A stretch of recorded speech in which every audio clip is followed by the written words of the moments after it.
အားလု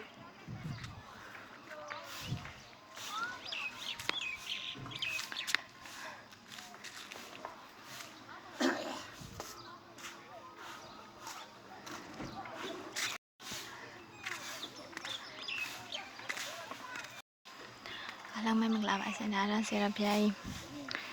နဂရုံဖျားတဲ့ရဲ့အတွက်လိုက်လံကြည့်ရှုပြီးလိုအပ်တာများကိုမှာကြားနေရပဲဖြစ်ပါတယ်ရှင်ဒါတော့ဗုဒ္ဓဂယာဖျားမြင်တွေ့ဖို့မြင်နေရတာပဲဖြစ်ပါတယ်ရှင်ဆရာဖျားကြီးကဆိုရင်ဖျားနောက်ထပ်ဖျားတဲ့ရဲ့အတွက်နေရာလိုက်လံကြည့်ရှုပြီးလိုအပ်တာများမိန်ကြားနေရပဲဖြစ်ပါတယ်ရှင်ဒါတော့ဖျားဖို့ရောက်ရှိနေကြတယ်